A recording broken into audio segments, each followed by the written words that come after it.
안녕하세요. 오늘은 매실 발효액 제대로 담는 법에 대해서 알아보도록 하겠습니다. 자, 먼저 이게 하얀 꽃이 뭘까요? 가까이 다가가 볼까요? 한 걸음 더. 바람개비처럼 생겼죠. 이게 향기가 달콤하니 참 향기도 예쁘답니다. 이게 뭐냐면은 등꽃입니다. 꽃 피는 등꽃, 꽃 피는 마삭. 그래서 이 꽃 이름은 백화등, 하얀 꽃 등꽃입니다. 요즘 백화등이 한창 피고 있습니다.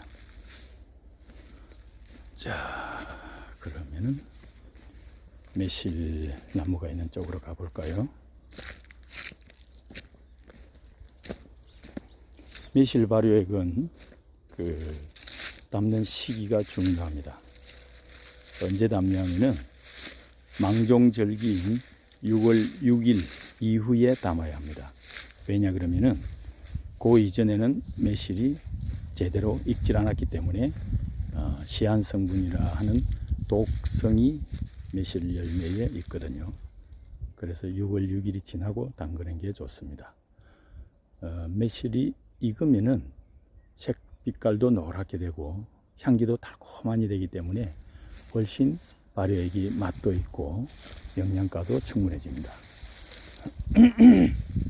매실은 익기 전에는 사과산이 있어서 상당히 새콤한데 익으면은 그 사과산이 구연산으로 바뀌어서 몸에 아주 좋은 그런 영양분이 되는 거죠.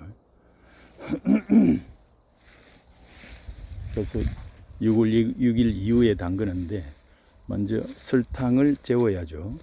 설탕을 통상 1대1로 배합을 한다고 되어 있는데 1대1로 하면은 그냥 설탕물이 될 뿐입니다.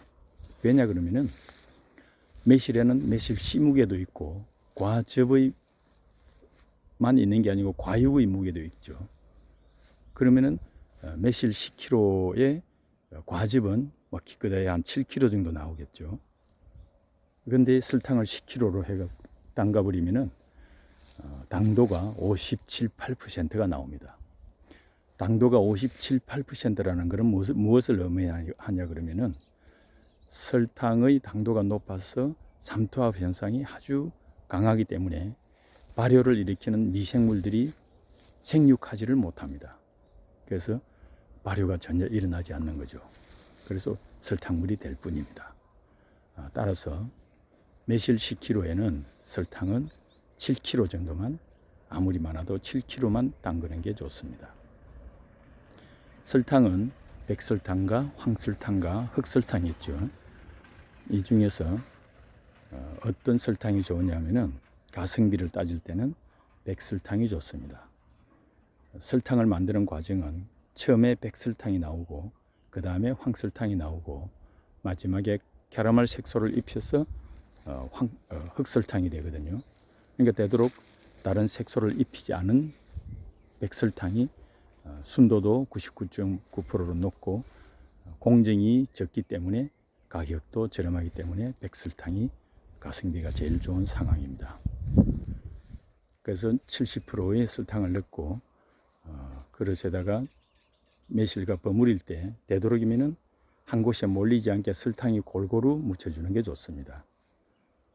자, 이게 엉겅퀴가 예쁘게 있죠.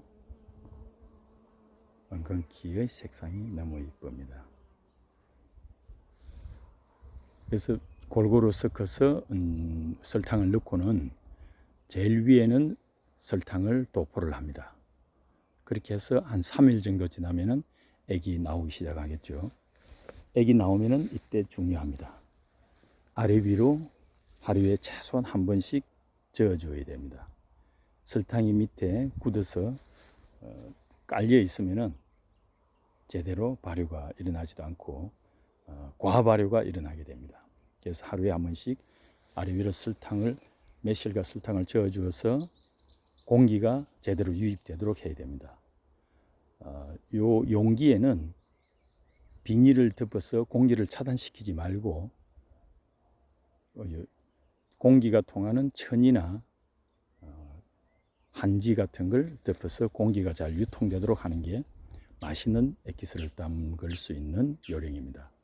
그렇게 해서 한 열흘 정도 지나면은 매실액이 충분히 빠져나옵니다. 그리고 나면은 매실이 제일 위로 둥둥 뜨게 되죠. 매실이 둥둥 떠서 공기와 접하면은 거기에 곰팡이가 핍니다. 곰팡이는 물 속에서는 살지 못하지만은 공기 중에는 항상 떠다니거든요. 그래서 매실을 물 속으로 액 속으로 깔아앉혀 줘야 되는데, 액 속으로 깔아앉히는 방법은 간단합니다. 김장 비닐에다가 물을 넣어서 주둥이를 묶고 그걸 위에다 싹 덮어주면은 매실이 중간 정도에 싹 깔아앉아서 곰팡이가 피지 않게 됩니다. 그렇게 해서 25도 정도의 온도, 6월 달에 했기 때문에 25도가 되려면 최대한 그늘 시원한 곳에 해야 되겠죠. 그렇게 해서 2달 정도 있다가 매실을 걸러내주면 되겠습니다. 석 달 정도 있어야 되느니 1년 있어도 되느니 이렇게 하는데, 그 독성하고는 익은 매실을 하면은 독성하고는 큰 상관이 없지만은 오래되면은 매실이 물러져서 탁해지게 됩니다. 액이 하니까 2달 정도 있으면은 충분히 영양 성분은 빠져나왔기 때문에 그대로 걸러서 액만 갖고 추가 발효를 시켜주면 되겠습니다. 액을 걸르고 난 뒤 온도는 할 수 있는 한 최대한 서늘한 곳으로 옮겨주면 되겠습니다. 아파트 같으면은 햇빛이 들지 않는 제일 베란다의 응달진 곳, 그쪽에 두면 되고, 시골 같으면은 동굴이나 저온 저장고는 온도가 너무 낮아서 안 되고 동굴이나 응달진 나무 그늘 밑이 좋겠죠. 그렇게 해서 2달 정도 숙성을 시키고 그 다음에 6개월 정도 후숙성을 시키면은